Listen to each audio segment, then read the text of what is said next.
Welcome to the Attractions Group podcast. This is episode 96. I'm Ryan Sir, along with Don Helbig. Don, how you doing today? Doing great. Closing in on that 100 episode mark. I know. We still got to figure out what we're going to do for that. So you got to go to Hollywood Nights. How was that? It was a fantastic event. Just had a lot of fun. Saw a lot of familiar faces there. Among the enthusiasts, great opportunity to get in, rides on some of my favorite wooden roller coasters with the Raven, Legend, of course, the Voyage. You had Good Gravy again. I was able to do that. We'd done it a few weeks ago, but to ride that again, went through the dark ride that they have there, and had fun with that. Just a really good time. Yeah. So of all the wooden coasters there, which one's your favorite? Well, I mean, it's the Voyage, and let me talk about that for a minute. With the track work that was done over the winter months, some of it by the Holiday World construction team, maintenance staff, but also Gravity Group. The work they have done, I mean, it is phenomenal, running better than it ever has. I've ridden it every year, except for the COVID year, since it opened, and never had better rides on it. And then it's a whole new level when you do that at night and they drop the trims. I mean, just relentless. The only thing I could think of when I came into the station for the first time after the night ride with the trims dropped, the two words that came to mind was "holy cow." Those are the two words. Just amazing. Couldn't get enough. It's one of those things you couldn't get enough of it. And already looking forward to my next visit to Holiday World. Those are just fantastic rides, and just the track work that they did over the off season. It I could ride it. I'd ride it a couple times, but it was a little too intense for the average park guest. But I think now, I mean, it's still relentless, and just roars through the course, and everybody that was riding it during that event, they were all raving about it, and just like me, nobody could get enough. I get what you did there, raving about it. But you said your favorite ride there is the Voyage, and that's totally not because we have Mike Graham from Gravity Group on the show today. Welcome, Mike. Well, thanks. Yeah, well, I would say he's probably just a little biased because I'm here and he has to kind of say that. But he did kind of like start looking over when he said, my favorite ride is red. No, it's Voyage. you can go back and you can look at the social media post I made while I was there for that event. I mean, I was just glowing about the Voyage. I mean, fantastic ride, and it deserves, if it's not the best wooden roller coaster out there, I mean, show me another one. Yeah, so we got a lot to cover with Mike from the Gravity Group. But before we do that, just a reminder, you can follow us on all your favorite podcast apps, Apple, Google, Spotify. You know the drill. The best experience is on YouTube. So try to check out the YouTube video, hit that subscribe button. I guess you're supposed to hit like a bell notification and leave a comment. Cool. All right. Well, Michael, to start, could you tell us a little bit about, what you do at the Gravity Group? Yeah, what I do at the Gravity Group, I do a lot of things. There's three of us owners, Chad, Corey, and myself.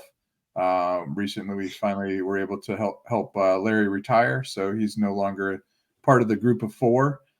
So the three owners kind of spread our experience and our influence a few different ways. Corey and Chad are a little bit more on the project management, sales, design, ride design side of things. I'm more on the internal development as well as production side of things. So, on a day-to-day basis, I might be helping get some designs through, get some drawings made, work out some details on our production team as far as getting them information they need to, say, make track or other parts, assemblies. So I'm pretty heavily involved with the day-to-day, shop environment, just as kind of an overviewer, I guess you could say. So I've got a huge team, or we have a huge team, I should say. We have about 25 people at our facility. And probably about 10 of those or so are in our shop, making stuff physically. And then we have about 15 up front handling engineering, admin, HR, you name it. So purchasing. So yeah, I handle kind of the R&D and the shop. What I really love to do is the coming up with new ideas. Plenty of the innovations that we've come up with as a company have been, often on my shoulders a decent amount. So that's been good for me. That's kind of how my brain lives and works, is things that are new. So that's kind of where we're at. We're actually in the midst of a move. We're actually moving our company right now. And so I'm heavily involved with trying to figure out exactly how we're going to get the new shop set up, improvements on the way we do things, both physically as well as digitally. So a lot of that kind of stuff is under my, I guess, domain or responsibility, whichever way you look at it. So yeah, that's, I guess, a short answer. I don't know if I even answered the question, but I think I did. Absolutely. So Mike, I'm sure that if it's the layperson that's not involved in the coaster community or whatever, they probably figured out you manufacture wooden roller coasters. But can you go into a little bit more detail as to what's different about Gravity Group versus the predisposed condition, as to what a roller coaster manufacturer does? Like, how is your product different from a typical wooden coaster? Yeah, so traditional wooden roller coasters have been, I guess you could say, traditional. So over the last, hundreds of years, things have changed, but not a ton. If you look at coasters that were built, say, 40 to 70 years ago, they haven't changed too much until we started doing some of the stuff that we've done. Yeah, there's other innovations that other companies have done as well, but putting in traditional track the horizontal way. I've got a little demonstration piece I just happen to have, so we'll have this here for you. So traditionally, there's two rails, and these boards are laid horizontally, and they go up and down. You bend the boards to get that shape of the curve that you love to feel the airtime and the valleys. So that's been something that's been done for really since the beginning of the wood coaster. Is you can bend your boards this way, so that's how you make your shapes. And then in the curves, back in the day, they used to set their boards like this and then bend their curves this way instead of cutting them with the saw. So when the advent of the circular saw came up in the 70s and 80s, they started cutting all their horizontal plies with the circular saw. And that was, pretty helpful, where you could have a nice, piece of wood here and just kind of cut the shape of it.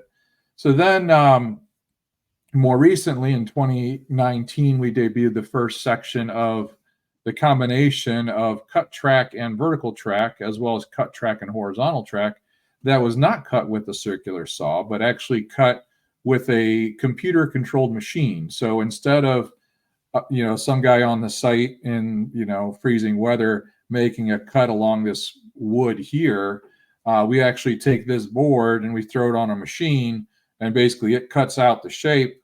We take that shape, send that to the field, put it together like a big Lego set, and then you have a really nice track. And so we have that for both the horizontal options for anything that's twisting and curving. And then anything that's straight, we have the advantage of actually having track like this. Now, what's the advantage of this? And that's strength, but we'll get that in a second. But what we can do then is we can cut the vertical shape instead of bending that vertical shape to a pretty good shape. We can actually cut that to a perfect shape. And so we call this whole system engineer pre-cut track. Some of you guys have heard of that, but there's a little bit of a demonstration that shows you. So if I take this, I'm going to see if this demonstration will work with my camera angle here. I'm going to have to adjust my camera a little bit here. But this gives you an idea. I'm going to try to apply the same amount of force. I'm going to tilt my camera down here a little bit. Yeah, that won't be too bad. So I can push down like with one finger of strength, and you should be able to see that bend a little bit. Yeah. And so now if I rotate that same piece of wood, same everything, I'm just going to rotate it. And now I'm going to push down with that same amount of force. Maybe I'll double it. Maybe I'll put 2 hands on it. It just doesn't budge. And so what that shows is it's actually just a basic physics material properties science experiment. And what that does is it says that taking the track from this to this is actually 20 times stronger. So what you have is a track that's way stronger. And what that allows us to do is have a lot longer life of a wood coaster track. That's been the key for wood coasters, and for the 100 years they've been around, is that they have to be maintained. You have to be replacing the wood. A lot of that repair is because the wood wears out. And so based off this track and technology, we feel like that's completely a different ball game now. We have a precise track. We have a really strong track. And also, I forgot to mention, when we are doing horizontal stuff in the complex shapes, just as you can see that these, if you look really close, you can kind of see that the pieces act differently. Like each layer kind of moves a little bit relative to the other layer. And we have a special adhesive that ties those together. So it's kind of like taking a deck of cards and gluing the stack of cards together. And that can actually make this track just by itself 8 times stronger. So we have that advantage too. So the combination of our horizontal and vertical pre-cut track is very different than anybody else has done. And we've done it, we're still using the same boards, the same pressure treated boards. They treat well the way they are. And then we just simply use them and pre-cut them as opposed to post-cut them after install. So we can keep the integrity of the board, but even more so, we can keep the economy the same. Essentially, we're using about the same board amount in our track, so that the cost is not significantly greater at a different price point than the traditional track. And that's where that's been really key, where there's been other materials and other designs that have really been at a different price point that's not affordable to most parks that are trying to maintain their ride. So the track is a significantly different thing. Before the track came along, we came out with our own train. So what we had issues with is the train itself was causing a lot of damage on the track. So as the train goes around the track, it hits the top layers, which are actually not really showed here, of the track. There's a steel plate there right next to the wheel, but that force is usually the first thing that starts to wear out on a wood coaster track, followed by the vertical force from the top wheels. And so we said that that's not really going to help us out from a maintenance point of view. So I'm kind of going reverse history here. So this was before engineered pre-cut track, but we said we got to do something about this. The traditional trains are just beating up the track so much that it's really hard for us to sell a ride, much less have the parks maintain a ride. And so we felt that it was very important for us to do something about it. So that's how we came up with the Timberliner. So we came up with the Timberliner car. We started development in 2008 or so on that, to reduce the force on the track, but also to make the new wood coaster train compatible with all the latest design specs all over the world. So we work with the US, European, Chinese, and Australian design standards. And so what's the current standard requires things that are technologically advanced, and so you really need to have this new fresh blank sheet of paper to work with. And so that enabled us to make our restraint fully compliant with the latest codes. We also want to make the cars ergonomic as possible. So the shapes of all the cushions are certainly something where it's not a standard box that you have to squeeze into. So we tried to accommodate all sizes of people in our car, and also have something that enables us to have passengers as low as 40 inches on some rides. So Sesame Place was the first to incorporate our technology that we have special for 40-inch kids. and that's getting down into even the 3-inch range, particularly the 4-year-olds, I should say. But even some 3-year-olds are old enough and tall enough to ride our rides. Kentucky Flyer and Quasi are the other two that have that height requirement. That's really helped out the parks because they're always looking for that in between style ride where they want something more than just the kiddie coaster, but they're not big enough for ride like the racer yet. So we kind of were able to expand what the wood coaster can do. And also we were able to do something with the trains that the traditional trains were fighting us as far as the geometry that we could create the track. So once we had our new train, we can make really, really tight curves. We can make really tight twists. And the other thing that we really wanted to make sure of is we wanted to have a canvas, some type of 3D canvas for train identification and to create that landmark train. So when you see a photo of a Timberliner train, you know exactly what ride it's for, even if there's no logo or anything else on there, because there's probably some type of really cool sculpt. So we wanted to have an open canvas for that. So we have trains, planes, automobiles, characters, you name it. We've got all kinds of different things on there. Plenty of animals too, as we'll talk about the Bobcat shortly. So as we've started the Gravity Group, we've always been about innovation. We did some structural and other types of innovations up front. Then we jumped into the train. Now we're into the track, and who knows what's coming next? Can't tell you. But I've heard that's my job. Is right. World. Yeah. All right. Well, let's dive into the new Bobcat roller coaster at Six Flags Great Escape. Can you kind of walk us through the process of building this ride, going from the concept to the completion? Yeah, it was really great working with the park. There's a few different people that had their influence on the ride, both at the corporate level as well as at the park level. Their clientele is very family, so having something that is in tune with the other family rides that we've done really latched on pretty quickly, or as I say, they really latched on quickly to that.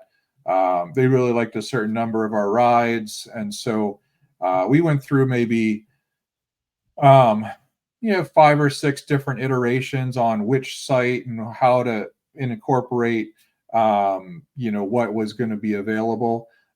They knew going into it that the Alpine bobsled was going to go bye-bye, and so we had that site to work with. They were a little unsure whether we wanted to expand out of that or use all of it. So we had a few different iterations, a few different rides. And so as we went through, we kind of kept honing in on exactly what, they're looking for, what we can do, how we can do it. We knew that we wanted to run 2 trains, so we needed a storage. We're doing storage anyway, even for 1 train, but how we do that physically. It seemed convenient that we could potentially reuse the loading station of Alpine bobsled. And so, after a few different ideas, we ended up being able to use that. We ironically went through that station the opposite direction of the Alpine bobsled. It used to essentially go out one way and then go up the lift. We're actually coming in that way on the brake run. So that was something that, from a budgetary point of view, that was really big for them. It's expensive, taking a station from the ground up. And so in this case, they were able to, add some homey touches to it. They, created a kind of a lodge environment there in the station.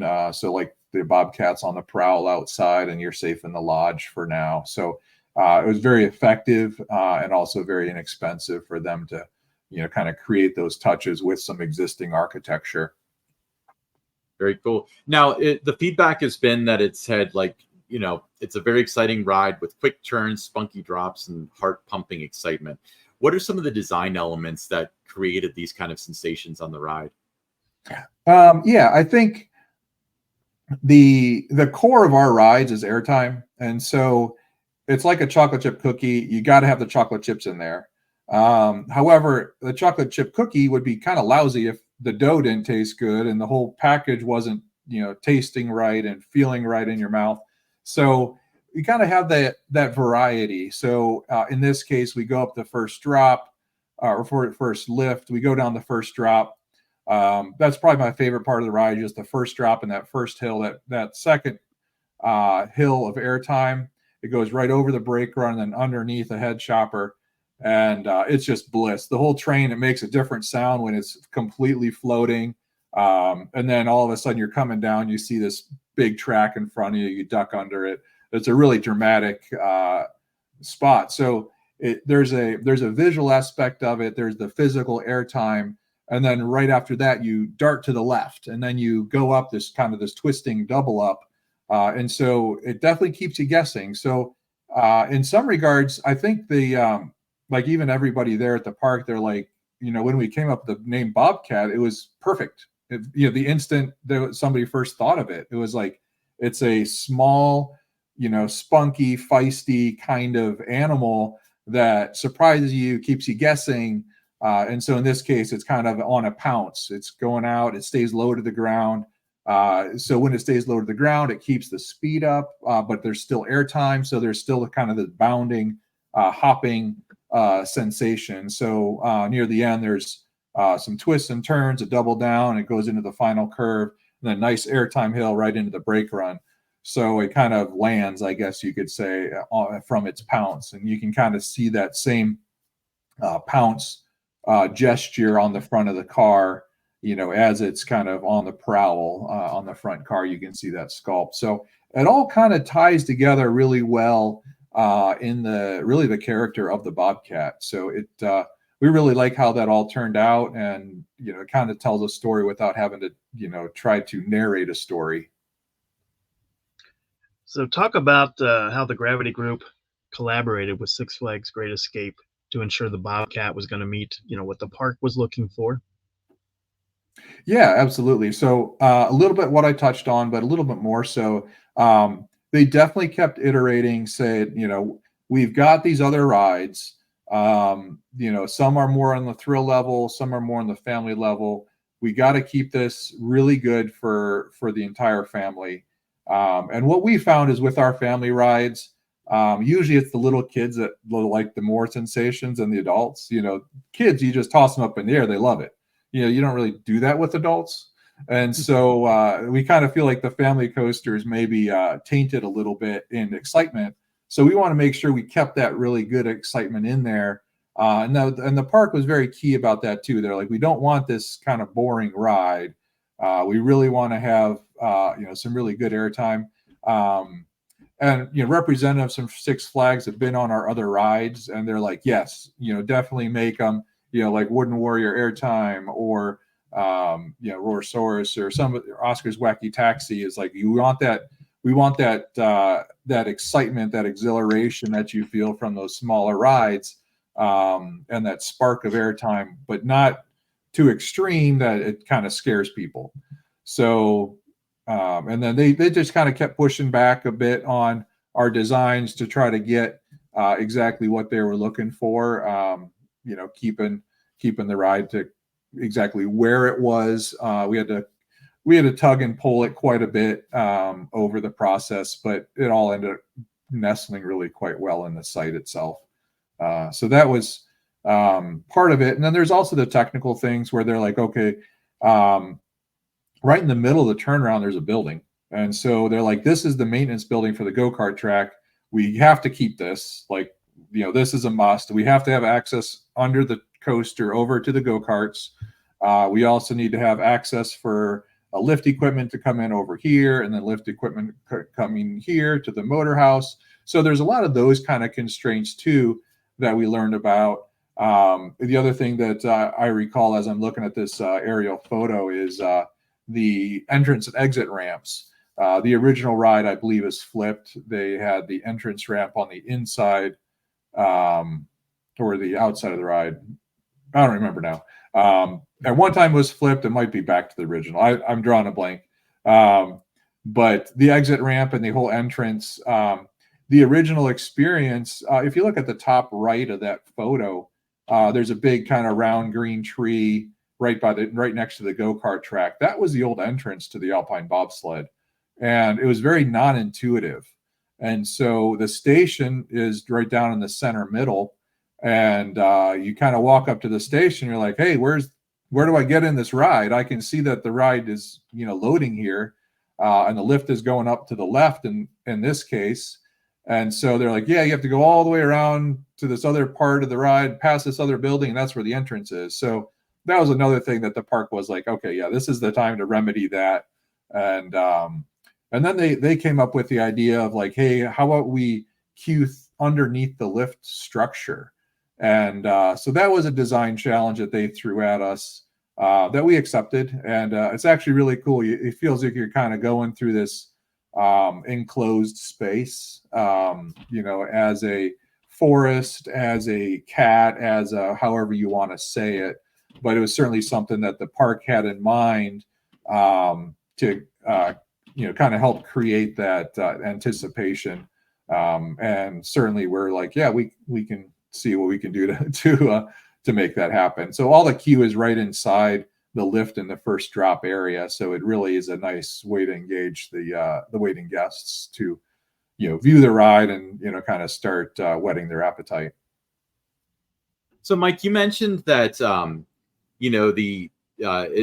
this is a direct tie-in to what I had written down, but you said Six Flags was looking for something that was family friendly, but they mentioned, well, we don't want a weak coaster. We want to have like really good elements and stuff. So Bobcat ended up with a 55 foot height, speed of 40 miles an hour, track length of 1,412 feet. So that's kind of modest statistics there. Mm-hmm. Obviously, statistics don't tell the whole story, and you ended up with a pretty thrilling coaster. So what did you have in mind from a design standpoint where you were able to minimize, like it's not a 200 footer, but it's also fun and thrilling and not boring, but not too exciting. Like, how do you make that balance?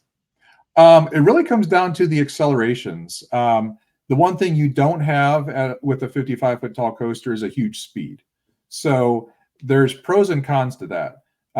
If you think about how much time it takes, I'm going to take Magnum XL200 or Diamondback for that example, or for the example. So something in the 250, 260, however you want to call the height of Diamondback.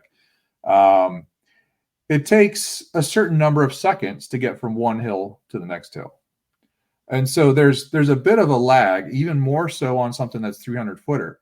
It takes a long time to drop down the hill and up to the next hill. So as you get shorter, you can have the time between elements a lot faster. And so you can have a decent, faster paced ride on a shorter ride, as long as it doesn't feel too slow just from a straight speed point of view. So there's a bit of a perceived speed that I guess we would say is built into the ride.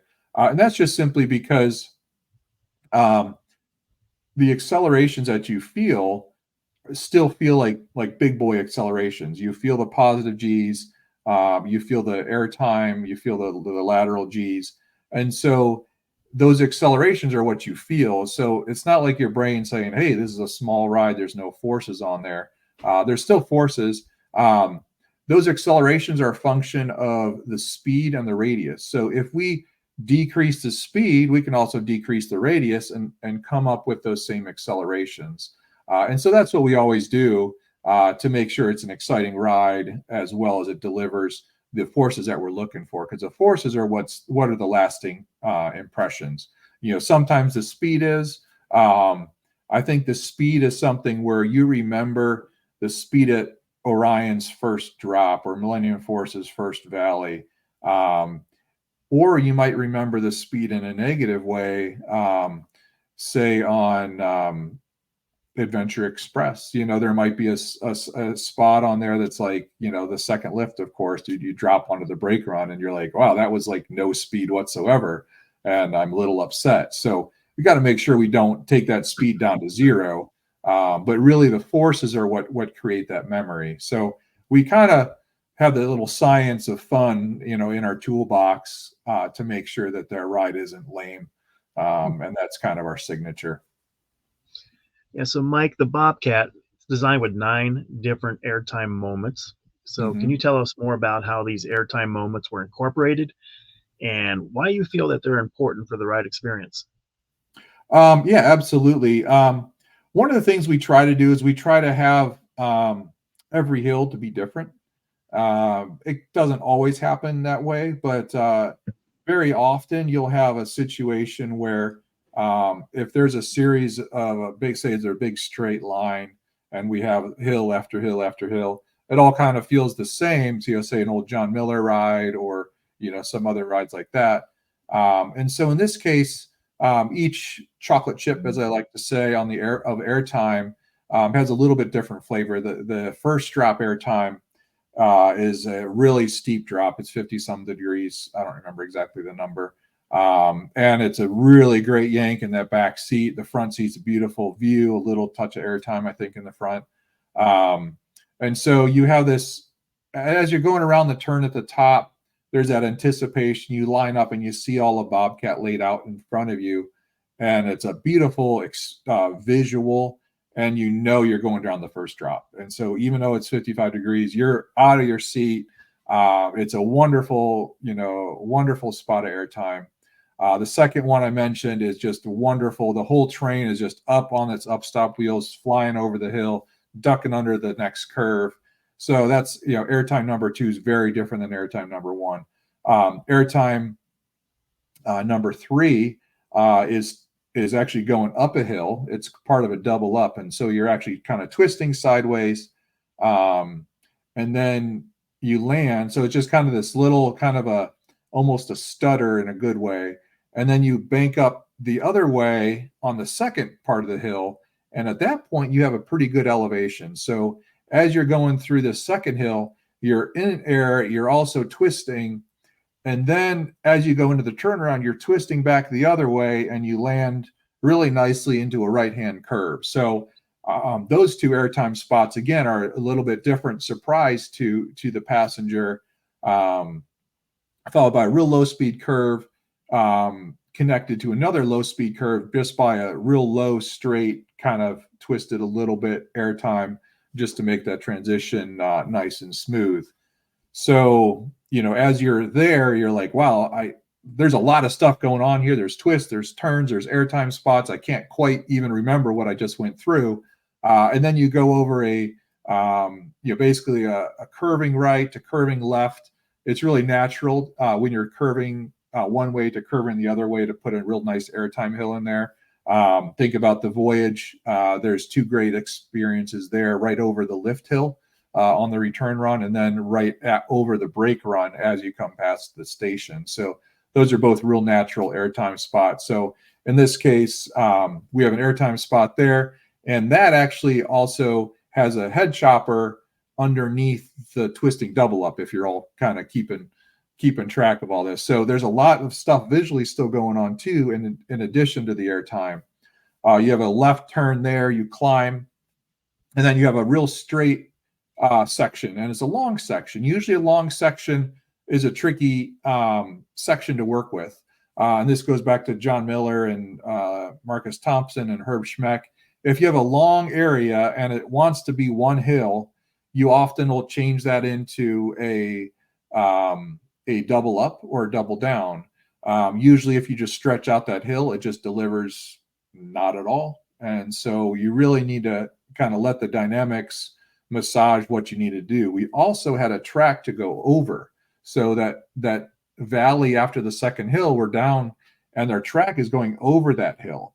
And so it's kind of awkward that right in the middle of that straight is where we have to be high. So it's a design challenge. So our start is over here, our end is over here, but we need to be high in the middle. So what we ended up doing is we came up high, we did a bit of a double down, and then into the right-hand curve. So it actually reminds me a little bit of the Hades pre-lift, but it's a lot faster, a lot more agile taken as well. And so it dips down into that last curve, and you feel the acceleration in that last curve because it's really low to the ground. You get a little extra speed, and then you really pop up into this, kind of this finale hill right before the brakes. And again, you have another head chopper, And so, and that's a nice straight airtime hill, and particularly the front seat, you just get a really great launch out of your seat. So,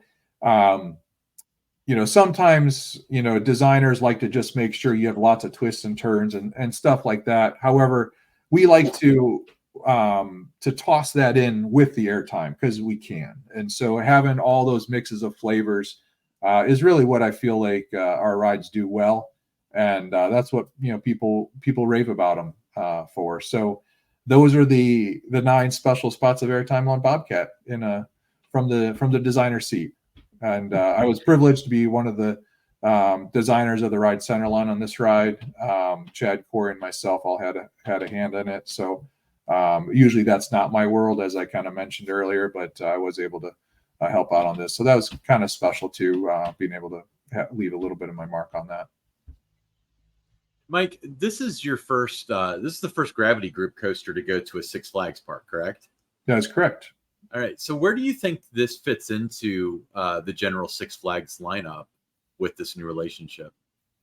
They definitely were pushing. They're like, we need family rides in our parks. I think that's kind of one of the trends that the new Six Flags leadership has been pushing towards, and so their staff was like, okay, who's making the excellent family rides out there, and so they asked us early on. They kept asking us like, hey, can you still make it by Memorial Day of 2024? And we're like, yeah, we still can. We got to get a lot of this stuff moving, and so they really we've been talking with Six Flags for a decade or more, and so it's just kind of finally time to be like, okay, they're looking for a family ride. We can deliver. Here's the park that they want to put it in. They're taking out this ride, so they really need to put in something that's major, but also family friendly. And so, as you're looking at a major family friendly installation, coupled with the fact that the Adirondacks is about nature and warmth and just kind of the tactile textures of nature. The wood coaster certainly kind of comes up to the top of the attraction options when you're kind of putting all those together, very natural in the natural landscape. So they settled on Great Escape for this ride, and it really, I think everybody's really happy with it. Yeah, Mike, when it was first announced, one of the things that caught my attention was the 42-inch height requirement that made it accessible for younger riders. Mm-hmm. You talked about them wanting to have, more family rides and that. So how important was that in the design process, to make the ride appeal to families? Yeah, in fact, I mentioned we could even go down to 40-inch. And they said that wasn't as important, but they said the 42 was extremely important. They knew they would have some 40-inch or 42-inch height guests at the park. And we saw them, as the ride opened, plenty of people were just over that 42-inch height requirement. I had a great observation. There was a girl there, and she was with her dad. And she really didn't want to ride, but she knew she kind of needed to. And she was tearing up a little bit beforehand from fear. And she came back to the station, and she was okay. And then after she rode it again, she was thrilled about, she was able to just keep riding it. So that kind of reminded me, it's like, yeah, this is a really typical clientele for them. This is not the the city families or city teenagers or you're bringing in a whole crowd of people from wherever. This is kind of a somewhat rural clientele that is just about families and the young families, and they just want to have a relaxing time. They're not about going to Six Flags Great Adventure for their biggest thrills or Cedar Point. They just want to have some family thrills and just have a really fun day at the park. So the family was definitely important, and seeing some of those younger guests there those first couple days was definitely is like, yeah, this is, they're not, making that up. This is for real. This is exactly their clientele. Very cool. So, Mike, you a little while ago you mentioned you guys have your own custom trains, the Timberliner trains. Just for those who don't know, can you just high level explain to us what the benefit is for both the park as well as the rider experience for the Timberliner trains versus the competition? Yeah, absolutely. So the Timberliner trains, from a rider point of view and from a guest point of view, and from a park point of view, is number one. The park will see a significant decrease in expected maintenance of the track. Their park, corporate, they're not going to be paying for huge amounts of track work. Their maintenance crew are not going to be tied up doing track work. Working their way to operations. What's really great about the Timberliner is from the ground up, we designed it so that it'd be completely code compliant. I referred a little bit to the code, but I didn't really tell you about it too much. We're able to check all the boxes on the code compliance without a seatbelt. And so the seatbelt is something where there's a lot of gray as far as how a seatbelt is defined from a technical point of view. But what we see it as a very big time delay in loading. And so the operations and the guests are going to have a lot faster ride experience from a weight point of view, and also an increase from a capacity point of view. So the operations will just be a lot happier about not having to fight the seatbelts, getting the seatbelt stuck, sitting it underneath somebody, and then they realize that their bar's down already. So that whole shenanigans is a no-go on our Timberliner train. And then also I touched a little bit on the design of the restraints. We find that typically we have the very young guests are held in very securely. When we were doing our design checks on physical kids, we basically kind of tempted them with either a piece of candy or money or something like that to try to get out of our restraints. And I don't know, it's a little evil, but it's a part of our job. So it was entertaining and also very successful. But what we learned throughout the process is the dynamics of the ride are really quite mild compared to if there's a kid going up the lift hill and they freak out, they're going to do anything they can to get out of that car. Yeah. And so that is a much greater constraint challenge or restraint challenge than it is just the dynamics of the ride. So we have to design the train to resist that. So as long as the bar is down touching their lap, we need to make sure that they can't get out. And so after a bunch of different, design changes over the years, or I should say at the beginning, and then also for the 40-inch height requirement I mentioned earlier, we really came up with a solution with the shape of the bars. So our bar itself is actually not a true arc. It's kind of like this, I guess you could say. So I can't picture what I'm trying to say. So basically, when it's down on a smaller child, it's kind of like the kid sitting right here in a tighter arc, and then as it opens up, it opens up, allowing for a larger guest. And so there's kind of a compound shape that is, from a technical point of view, kind of cool, but really what more it comes down to is it holds in the small kids very well, as well as the larger guests very well. So we've had some really large people in here. There's certain size body types that are kind of the kryptonite for anybody's restraints. But we tried our best to accommodate as many people as possible. So again, that goes back to the guest experience of, there's plenty of people that will ride this that may or may not be able to ride other rides, safely and comfortably. Yeah, Mike, a question about the Timberliner trains too. There are some parks that they do the off-season work on the trains in-house. Mm-hmm. Others will send back to the ride manufacturer or the train manufacturer to do that. So what have you found with the Timberliners? Is it something that the parks take care of, or do they send them back to you guys and you take care of it? Yeah, so far the parks have always taken care of them. There are some parks that send them out to a third party, contractor to do that. And we've talked with a couple different clients and future clients about doing the service at our facility. So we're not opposed to that. That's just not something that we have done yet.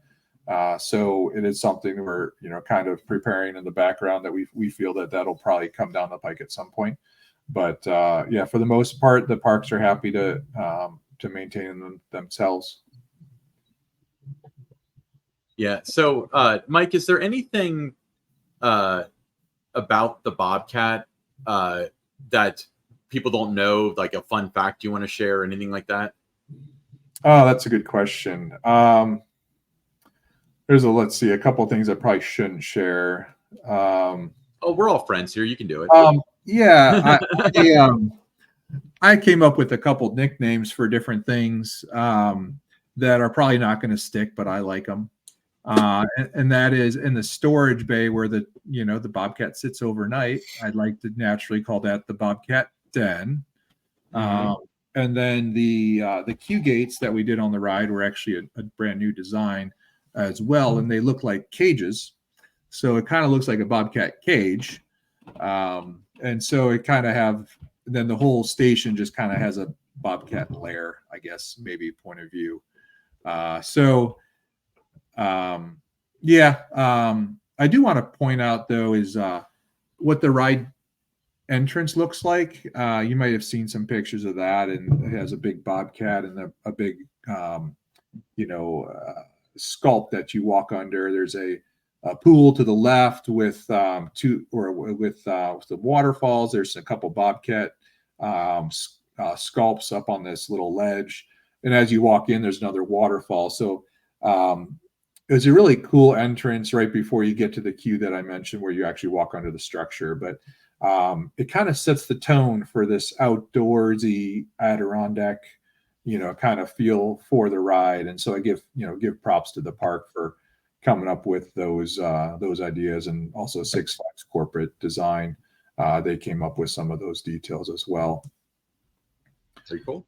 Trying to think of right. Oh, I know. Here's some fun stuff. Is if you look closely around, there are some remains of the Alpine bobsled, particularly in the turnaround close to. There's a big the water park is right next to it, so there's some structure there left. Some footings and the structure that ties the footings together back in that corner. So that's kind of a fun fact. There's also a couple other footings that are kind of hidden away that are kind of a leftover part of the bobsled. Also, one of the other things that they thought was really cool about the name Bobcat is it does incorporate a little bit of the bobsled in the Bobcat name. So there was even a tub, just like a utility tub in the station. It said Alpine bobsled, and they crossed out sled and wrote cat. So it's an Alpine Bobcat. So it was also just a little bit of the homage, to the old ride that they knew they needed to, get rid of at some point. Mike, we've really enjoyed this conversation and want to thank you for joining us on episode number 96 of the Attractors Group podcast. It's been great learning about the Bobcat, the way the Gravity Group, worked on this ride and the things that they do. So, I can't wait to ride it. Yeah, it's a ton of fun. I've ridden it plenty of times. Front seat's great, back seat's great, the middles are great. I did have the opportunity. I believe it was Memorial Day. It was in the rain. I got some rain rides, and I was like, man, I don't really feel like getting wet, and blah blah blah. I was like, but I probably should. They were amazing. Like, oh man, they were so good. So I definitely encourage you to get some rain rides. My first ride was a night ride, so I've had kind of the gamut of the enthusiast, genre of extra credit rides, I guess you could say. So yeah, definitely get up there as soon as you can and enjoy Bobcat. It's a high capacity, medium but special thrill family coaster for everybody. So it's cool. Well, Mike, again, thank you so much for being on the show. for being I guess it's what, you're a 2-time guest now at this point. So Yeah. greatly appreciated. But everyone make it out to Great Escape to check out the Bobcat, the latest masterpiece by the Gravity Group. But stick around. We got the Pick Six coming up next.